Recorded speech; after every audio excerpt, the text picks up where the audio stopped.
Ni hao les amis, aujourd'hui 101e jour de l'aventure réveil à Taipei, à Taïwan. Je vous retrouve dans le petit parc. Je commence à avoir mes habitudes ici. C'est le petit parc qui se trouve juste à côté de mon hôtel. Il y a le 7-Eleven à côté, café, brioche pour commencer la journée. Aujourd'hui, je vais prendre la direction de Beitou. Beitou, ça se trouve au nord de Taipei, mais ça fait partie de Taipei. C'est l'un des 12 districts de Taipei. Et Beitou, c'est connu dans tout le pays pour ses fameuses sources d'eau chaude. C'est l'un des endroits au monde où il y a le plus de sources d'eau chaude et je n'y suis jamais allé. Alors vous l'avez compris, aujourd'hui ça va être une journée détente. Je ne sais pas d'ailleurs si je vais beaucoup filmer, d'abord parce que c'est une journée détente et puis je vais passer pas mal de temps dans le bain, au bain public. Il y aura probablement pas mal de gens dénudés autour de moi, donc je ne vais pas beaucoup filmer, même si je ne vais pas faire que ça. On va se balader aussi dans la ville de Beitou, on va essayer de découvrir un petit peu ce que la ville a à offrir. Je viens de regarder niveau transport, ce n'est pas très loin, il y a des options entre le bus et le métro. Le métro c'est quand même plus direct et plus rapide. La station c'est Zhongshan qui n'est pas très loin d'ici, là c'est à peine aller 10 minutes. Et puis ensuite en métro c'est à peu près une demi-heure et on arrive directement au cœur de Beitou. Voilà, c'est parti pour une nouvelle journée à Taïwan, direction Beitou.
Bienvenue à Beitou les amis, ça y est, je suis arrivé et je vous retrouve dans le parc Qixing et je suis face à la gare ferroviaire historique. Alors je dis historique parce que c'est ce que j'ai lu, historique, mais ils ont reconstruit le bâtiment comme à l'époque, comme à l'identique quand cette ligne a été construite, c'est-à-dire en 1916. En fait cette ligne Sin-Beitou, elle se connecte à la ligne principale de Tamshui qui continue encore vers le nord et c'est d'ailleurs la plus petite ligne je crois du pays qui fait seulement 1,2 km.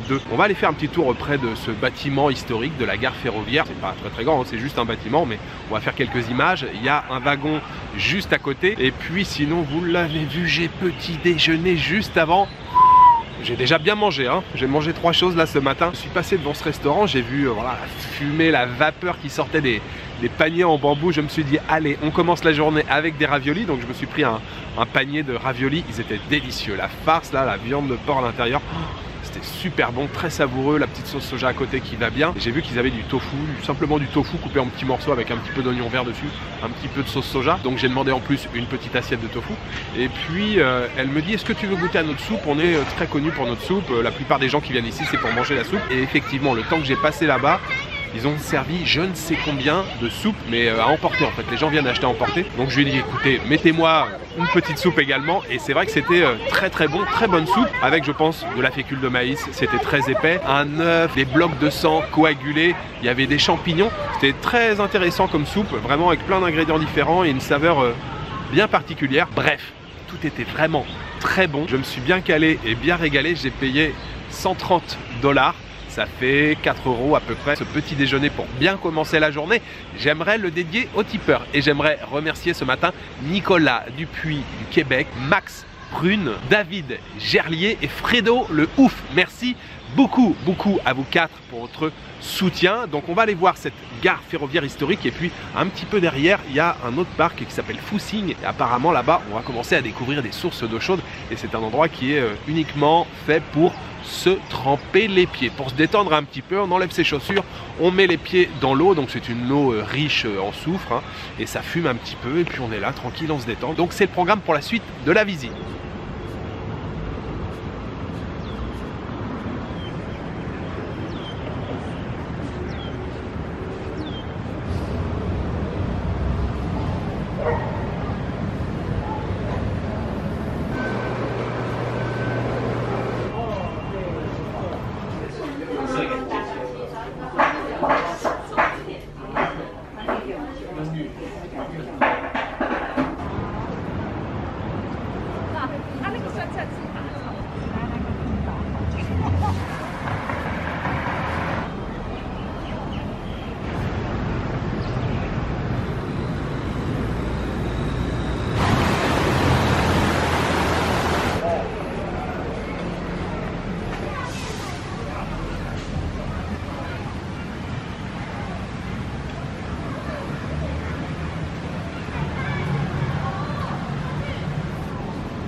It's like we are fighting, not at this stage.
Je suis complètement détendu les amis.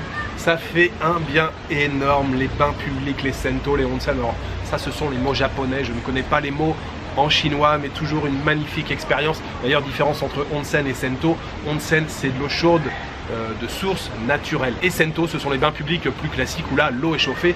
Et là, ici, à Beitou, bien sûr, ce sont des sources d'eau chaude naturelle. C'était une superbe expérience. Alors, la dernière fois que j'en avais fait, c'était il n'y a pas si longtemps que ça, c'était à Séoul.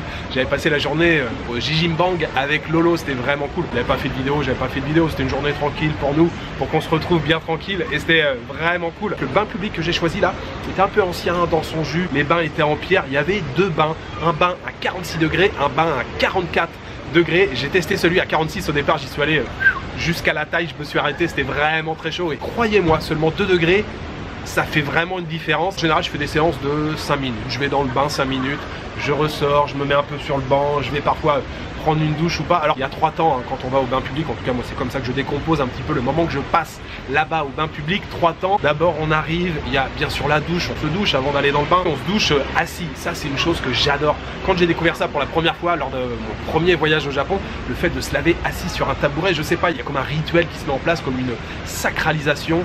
On prend le temps, on s'attarde en fait sur son corps et voilà, on lave tranquillement le mollet, le pied et tout, je sais pas, se laver assis c'est un truc que j'adore. Donc on prend la douche, on se lave. Il y a ensuite le deuxième temps, c'est bien sûr le temps fort, le temps du bain où on s'immerge dans cette eau brûlante et on se relâche complètement et ça j'adore. Le troisième temps c'est quand on sort du bain et quand on se met tranquillement sur le banc, on a encore le corps qui fume, le corps qui est tout rouge et on se pose tranquillement avant d'aller éventuellement prendre une autre douche ou de se remettre à nouveau dans le bain. J'aime bien parce que c'est un moment qu'on a un peu pour soi, il n'y a plus le téléphone, il n'y a plus rien, on est juste nu dans l'eau. On peut en profiter pour faire une introspection profonde ou simplement réfléchir à tiens qu'est-ce que je vais manger ce soir ou où je vais partir pour les prochaines vacances.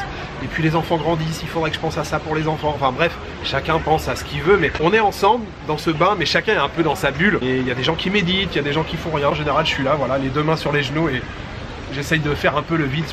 Pas dire que je médite, mais j'essaie de faire un peu le vide dans ma tête. Pour ceux qui ne connaissent pas l'expérience du bain public, franchement, il faut tester absolument au moins une fois dans sa vie. C'est quelque chose qui est vraiment génial. L'endroit le plus connu, si vous venez à Taïwan, vous venez passer un petit moment ici. Et puis sinon, bien sûr, au Japon. Le Japon, c'est le pays des onsen, le pays des sento. Et c'est toujours une expérience fantastique. Et moi, ça me fait planer à chaque fois. Mais quand je sors, là, je peux aller me coucher. Je vais dormir, mais profondément. Alors, le ticket d'entrée, c'est 150 $, ça fait dans les 4,50 € pour être dans les grands bains. Alors dans le bain public où je suis allé là, ils ont aussi quelques bains qu'on peut privatiser pour 2 ou pour 5 personnes. Maintenant c'est l'heure de prendre une petite boisson, je suis en train de la chercher à l'aveugle.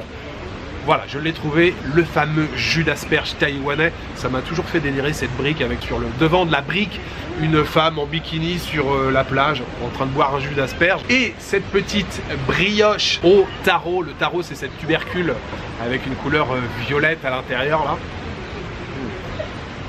Très bon, je valide.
Je suis de retour à Taipei les amis, mais avant de vous parler de la suite des événements, je reviens sur cette escapade à Bay2 avant le bain public. Je ne vous ai pas expliqué où je suis allé. Je suis allé dans un endroit qui s'appelle Geothermal Park. Le parc géothermal, c'est ça. Alors là-bas, il y a juste un grand bassin, c'est tout. On peut pas se baigner ou quoi que ce soit, on fait juste le tour du bassin. Mais c'est un bassin qui fume, mais qui fume de ouf. C'est génial. Je vous conseille d'y aller faire un tour. Moi, j'ai adoré. Pour un endroit où il y a juste un seul bassin, je suis resté quand même un bon moment là-bas. Je me suis bien amusé en fait à faire des plans, à filmer avec la fumée qui apparaît, qui disparaît, la végétation qui apparaît, qui elle aussi disparaît. J'ai beaucoup aimé là cet endroit, je vous le conseille, en plus c'est gratuit. Et avant ça, donc je suis allé aussi au parc Phú Sinh où là on fait trempette juste les pieds. Et en fait ça ouvrait à 13 h, j'y suis allé, il était 12h50. En fait il y avait la queue, c'était que des papis et des mamies. Je me suis mis au milieu et puis j'ai pu faire trempette aussi. C'était vraiment sympa. L'eau là-bas elle était à 44 ou 45 degrés, alors on est là tranquille et tout, il y a des papis et des mamies, ils ont une petite radio, ils écoutent leur musique et puis ça papote un petit peu. Moi j'étais là tranquille, donc immersion des pieds jusqu'aux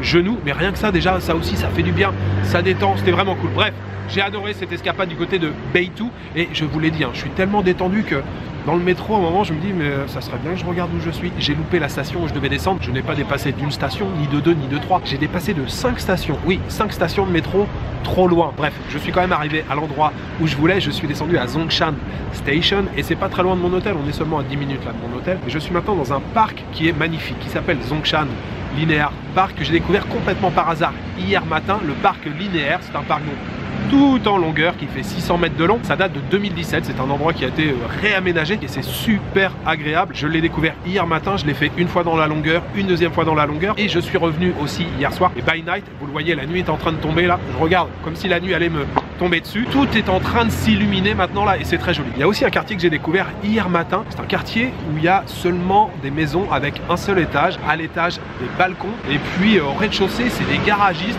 Les mecs qui bricolent des moteurs de scooters, de voitures à même le sol, c'est un peu à l'arrache. Et au milieu de ces garages, il y a des petits cafés qui se sont installés et on sent que c'est assez récent. C'est un quartier qui est en pleine mutation, qui est en train de changer. Et ça aussi, ça touche en fait à ce parc-là.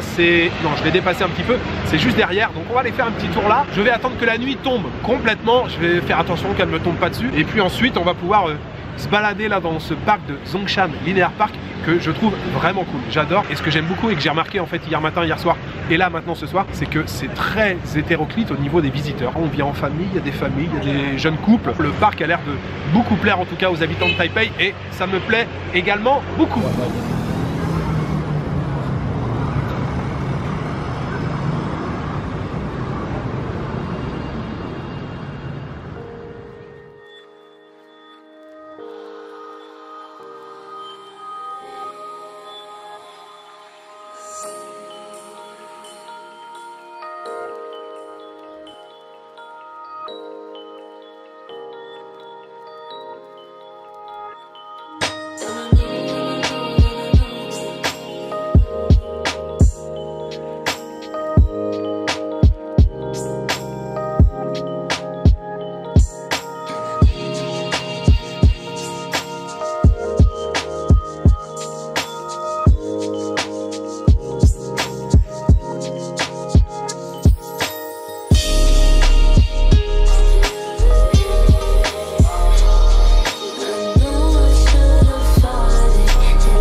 你好。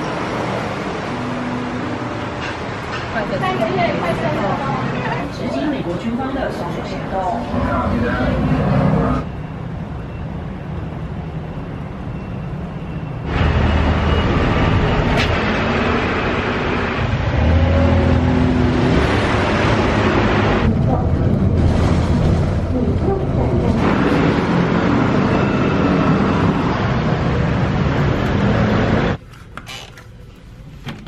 Il y a tellement de choses encore que j'aurais envie de vous dire, mais les vidéos elles dureraient 3 quarts d'heure et le blabla, vous le savez, contrairement aux apparences, c'est pas ce que je préfère. Moi je préfère vous faire des images, vous montrer des choses. Mais voilà, j'ai envie de partager mon entrain, ma joie, tellement je suis sous le charme de cette ville. J'avais adoré déjà mon premier voyage en 2017, j'étais resté 8 jours ici, il me semble 8-9 jours à Taipei. J'avais beaucoup aimé, c'était pas mitigé ou quoi, non, j'avais beaucoup aimé. Le deuxième séjour, c'était l'année suivante, en 2018. Pareil, j'étais resté une semaine, j'avais kiffé. Mais là, je sais pas, cette année, c'est encore un cran au-dessus. J'aime beaucoup cette ville et mon Dieu, que cette ville est photogénique. Je pourrais passer des nuits entières à déambuler dans les rues de Taipei, à essayer de capturer, maîtriser la lumière un petit peu. Puis j'ai passé encore une très belle journée aujourd'hui. L'escapade du côté de Beitou, je vous l'ai dit, c'est validé. Le parc ce soir, vous l'avez vu, franchement, il est chouette ce parc. J'aime bien en plus, je sais pas trop comment décrire l'environnement, mais un peu de parterre, un peu de verdure, il y a des arbres. Et puis en fait, un peu partout, il y a du volume avec des murets. Et tous les gens s'assoient un peu comme ça, n'importe où, en famille, entre amis, en couple. Et puis le quartier dont je vous ai parlé, si vous voulez aller découvrir ce quartier, cherchez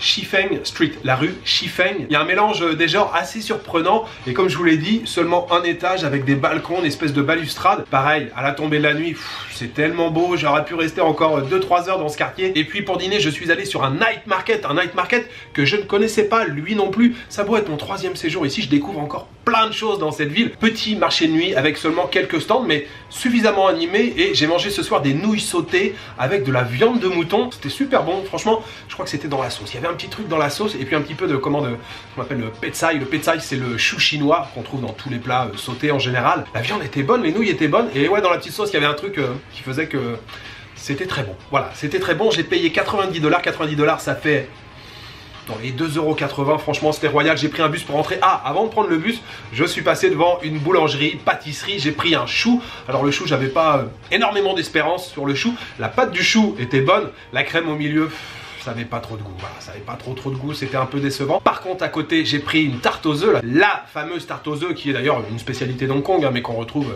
voilà, à Taïwan et dans toutes les communautés chinoises à travers le monde. Ça, c'était vraiment très bon. Voilà, il me reste juste à vous souhaiter une bonne soirée, une bonne nuit, une bonne après-midi. Je vous donne rendez-vous demain pour une nouvelle journée à Taipei, à Taïwan. Ciao, good night. Bonjour les potos. 自爆市へ今から草津に行ってきます。